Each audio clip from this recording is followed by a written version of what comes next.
Simulan natin dito mga idol sa naging laban nga po ng Creamline Cool Smashers at ng Petrogas Angels sa PBL Finals Game 3. Talo ang CCS sa loob lamang ng ilang set. At Brooke Bansikel bilang MVP awardee binabatikos ng mga fans. Dapat daw ay pure-blooded ang kinuhang MVP. And bago natin yan ipagpatuloy pag-usapan mga idol, please huwag niyo muna kakalimutan na mag-like and subscribe sa ating YouTube channel. Maraming salamat po. Well mga kaibigan, marami ang nalungkot ngayon, no? Especially ang mga CCS fans sa pagkatalo nga po ng CCS. Ngayon kasi no ay meron na tayong bagong kampiyon sa PBL at ito nga po ang kupunan ng Petrogas Angels. So far kung titignan natin yung naging game mga kaibigan, medyo hindi ganun kaganda talaga ang naging performance ng Creamline Cool Smashers.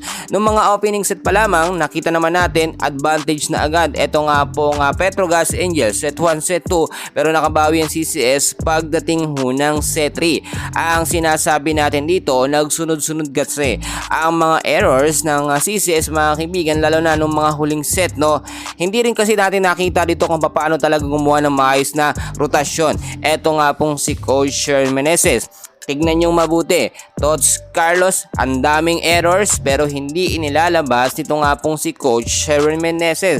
Dapat pagka gano'n na hindi o wala sa kondisyon ng isang player mga kaibigan, no, pinapalitan muna ni Coach, hindi ibinababad. Starting 6 lineup, babad na babad. Pero yung mga nasa bench player mga kaibigan, hindi po nagagamit. Kung titignan nyo mga kaibigan sa individual awardee, tignan natin mabuti. Best setter mga kaibigan, si Kyle Negrito. Best outside spiker, Bernadette Fons. Best outside spiker din, si Sabi Davidson. At best middle blocker, si Bede Leon. Best middle blocker din, Thea Gagate. Best opposite spiker, Trisha Tubo. Best libero, si Tang Fonse. Rookie of the conference mga kaibigan, si Ishii. At most valuable player o MVP ay eto nga pong si Brooke Bansikel, no, na binabatikos ngayon ng mga fans. Bakit daw Phil-Am? Dahil tinatawag natin na PBL All Filipino Conference, hindi All Phil-Am mga kaibigan, no. Ibig sabihin dapat po pure-blooded na Filipino. Common sense na lamang na dapat nga po yung kinuhang MVP dito ay Filipino mga kaibigan. Bakit ibang lahi? Sabihin na natin na may dugong Pinoy na hindi nga po marunong magtagalog mga kaibigan.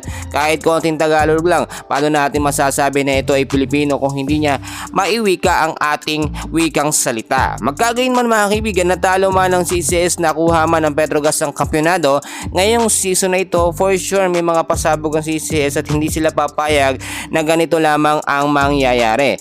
Babawi ho mga kaibigan ng CCS sa susunod na conference, and for sure that time, no, ay pure-blooded Pilipino na ang magiging MVP. Anong thoughts nyo about dito mga kaibigan?